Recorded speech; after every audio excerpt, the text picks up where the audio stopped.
Hello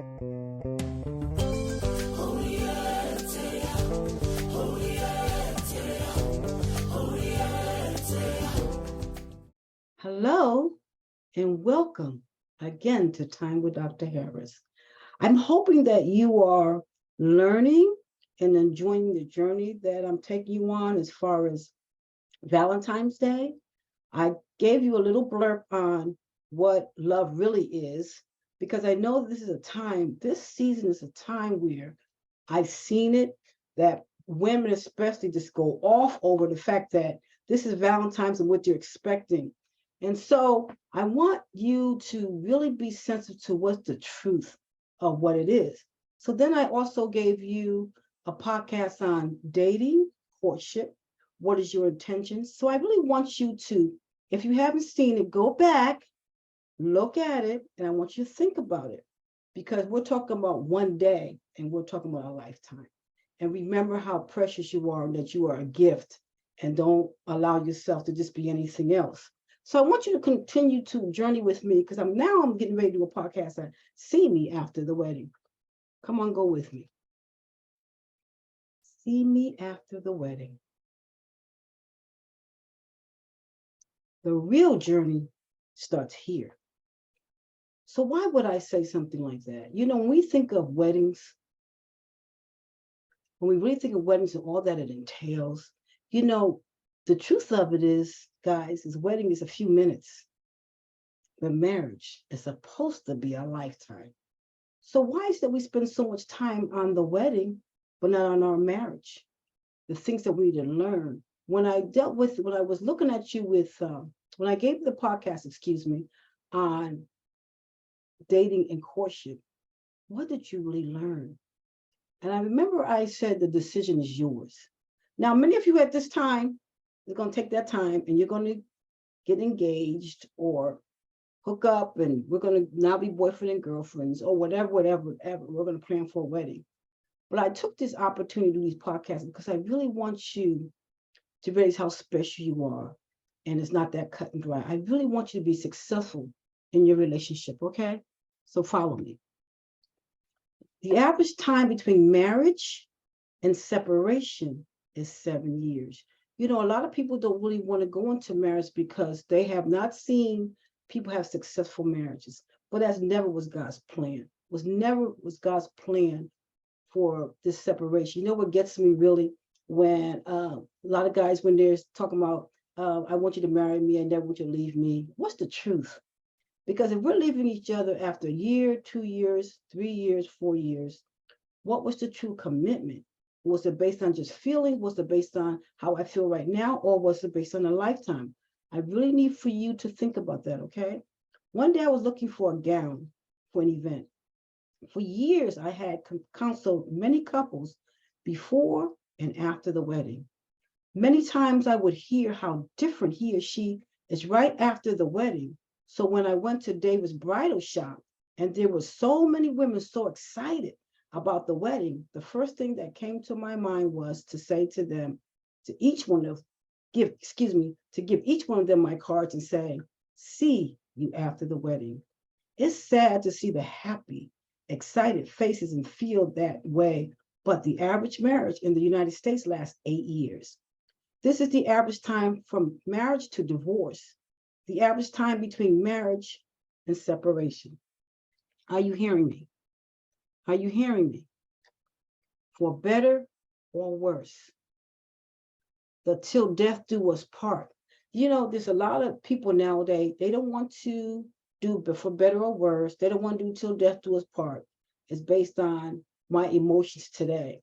You know, you hear all these great things that people say to each other nowadays, and these vows. But you know what a vow is? A vow is something that should never be broken. You made a vow to them.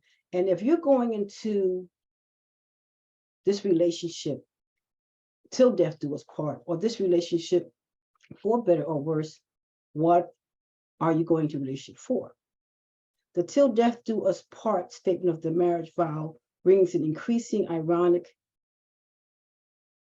Marriage vows rings increasingly ironic. In the 1930s, 1 out of 7 marriages ended in divorce. In the 60s, it was 1 out of 4.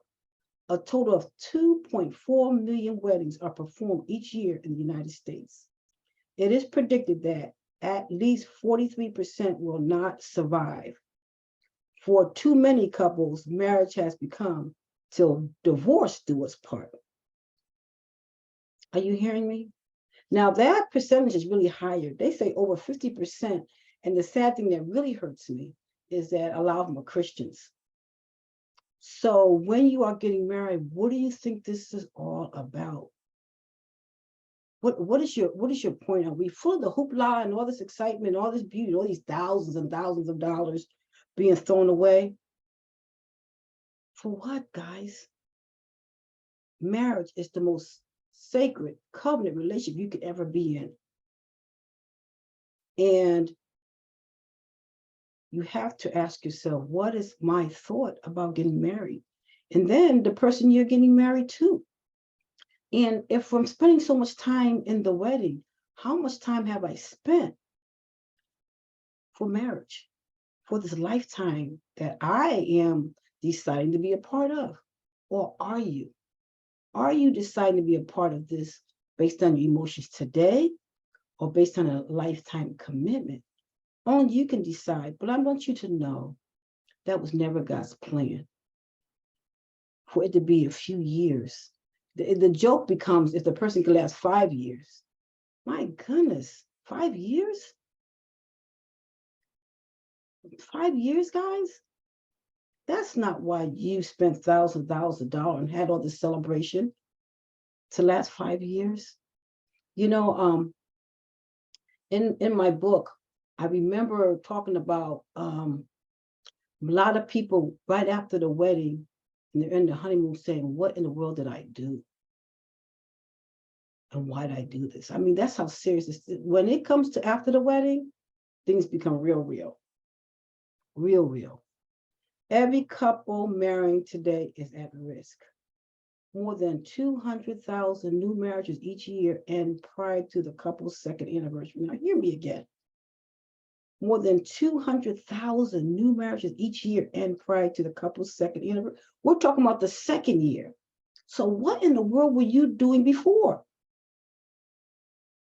You know, when I was talking about, I really want you to go back and look at dating and courtship.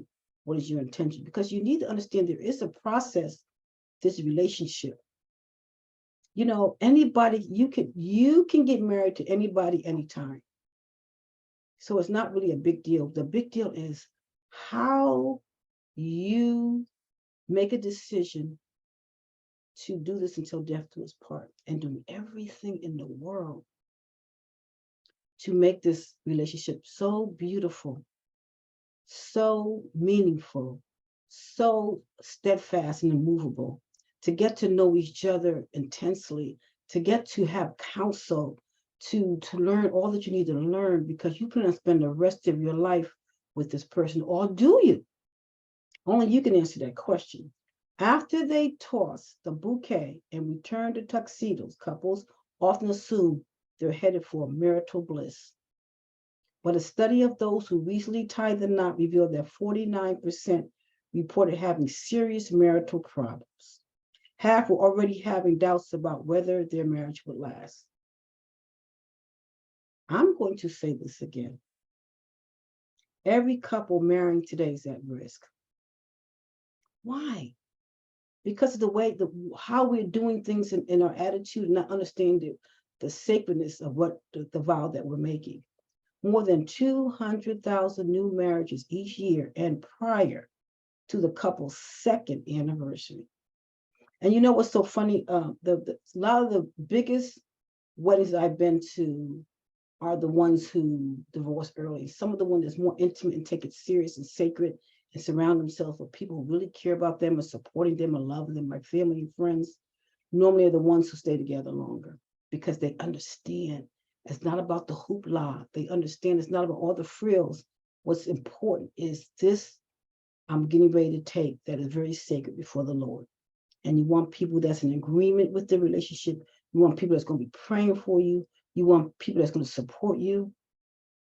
After they toss the bouquet and return to tuxedos, couples often assume they headed for marital bliss because it's a fantasy to them. They don't really realize what it is that they did. But a study of those who recently tied the knot revealed that 49% reported having serious marital problems. And why are we having serious marital problems? Because we never had premarital counseling. We never had accountability. We never learned what this is. I'm getting ready to do for the rest of my life. What is this? What is this? Half were already having doubts about whether their marriages would last. But not on marriage itself. The truth is, most engaged couples prepare more for their wedding than they do for their marriage. The 50 billion a year wedding industry can testify to that fact. According to experts, the average 200 guest wedding today costs $22,000. That should go on a house, I'm just saying. More than 1 million copies of bridal magazines are sold each month, focusing mainly on wedding ceremonies, honeymoon, and home furnishing, not on marriage itself.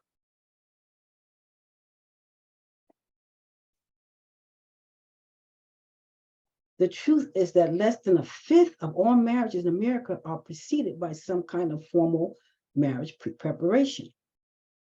One wonders what would be the effect if the same amount of time, energy, and money spent on the ceremony was invested in the marriage. Because now we're married and there's pride involved where you had this big wedding and we're not getting along. So we're not going to be, pride sets in and we're not going to try to get help instead of saying, we need help. But I'm hoping that you get help before the marriage, the wedding, okay? Planning the perfect wedding too often takes precedence over planning a successful marriage. And lack of planning is the ultimate sabotage of marriage. For too long, the trend has been to fall in love, marry, and hope for the best. You don't have to hope for the best. You can have the best. You have to work at it. You have to be able to go to all the things that you need to do, but you don't have to hope for it because it is God's plan for you to have a beautiful, successful marriage. Happily ever after marriage. The belief in a happily ever after marriage is one of the most widely held and destructive marriage myths. Every difficult marriage is plagued by a vast assortment of misconceptions about what marriage should be. Number one, we expect the same thing from marriage, same things, and that's not true. When I did a group, I remember, and I did when I asked the different people in the group, couples in the group, what was their expectation? Every single one had a different expectation. So you're living out your expectation, and you're clashing. You wonder why. Because you have misconception of what marriage should be. You think you have the same things in marriage, but see, you don't know that unless you're doing premarital counseling or you're really dealing with all this thing, because you need to know, well, what is it that you're thought about children? What is your thought about this, that, and the other? Everything good in our relationship will get better. Well, who gave you that lie? How's it going to get better when you have two individuals coming all the way from the womb to now with all their issues and trauma of life and becoming one, and we've never ever dealt with that? How's it going to get better? Everything of who you are and all the things you've been through comes out. You bring it into the marriage. Every relationship that was good, bad, or indifferent, you're bringing into the marriage. Why would you not want to know this beforehand, before you can learn what you need to learn to make the decision? Is this something I want to do, especially with this person? Everything bad in my life will disappear. My spouse will make me whole. You see all these myths? We expect the same things from marriage. Not necessarily. You come from two different worlds. Even if you come from the same world, you still have different expectations. Everything good in our marriage will get better. It will get better if you work through all the stuff you need to work through. Now, that's more than the notion to actually work through it. You have to know that you know that you know this is the one and I'm willing to do that. And those things can come out before you get married. Everything bad in my life will disappear. Wow, you put that much on a person?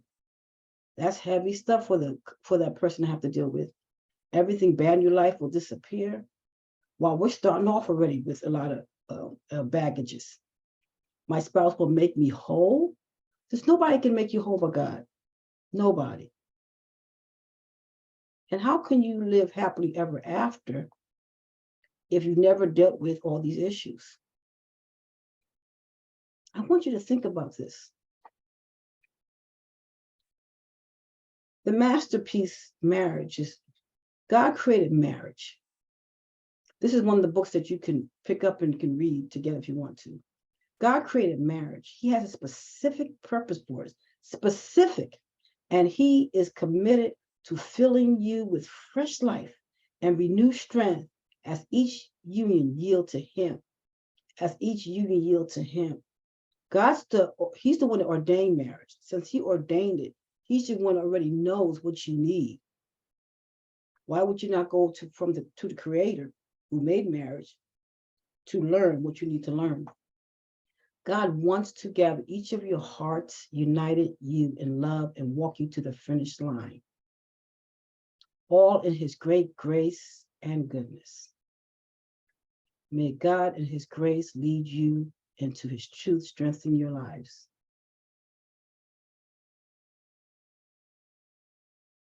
God's plan for your life is for you to be successful in the greatest covenant relationship you ever have outside of him is marriage. Marriage goes beyond the earthly covenant. It is a spiritual representation of our relationship with God. Trying to do this without God is literally crazy because you really can't make it without him. He's the one that helps us through all the stuff that we go through, and us two become together as one and having this ultimate relationship. Through the union of marriage, we can reflect a glimpse of the glory of God to the world around us. Just a glimpse. This is our brightest hope and our greatest expectation, to bring the message of God's love and redemption to the world. Do you know that marriage represents the glory of God? Marriage represents the glory of God. There is no other relationship in this world that's more important and more united than the relationship with the Lord and relationship with each other. We're supposed to take our children, raise them to his glory so they can go on with their lives. But it always starts with us and it ends with us. So you want someone that's in your life that you guys have made a commitment to do this together with such strength and power, and with God be in our head. When we expect that the primary purpose of marriage is self-fulfillment and personal happiness, we miss its highest purpose and set ourselves up for disappointment and headache. I'm going to read that again. When we expect that the primary purpose of marriage is self-fulfillment and personal happiness. See, they keep personal, it's about me. We miss its highest purpose and set ourselves up for disappointment and heartaches. Because it's not about you, it's about me. Without a doubt, marriage is a place of deep intimacy and joy, unlike any other relationship we can enjoy here on earth. Yet, this fulfillment and joy, this security and companionship are merely the byproducts of marriage's highest purpose. Oneness that reflects the oneness of God himself, revealing his desire to be one with us. Wow, wow, wow, wow, wow. Can you not feel that? It's a covenant. It's not a contract. It's a covenant. Covenant is not made to be broken. That's the reason why you need to know who in the world you're making a covenant with. If you're not making it with you and God, you and your spouse and you and God, who are you making a covenant with?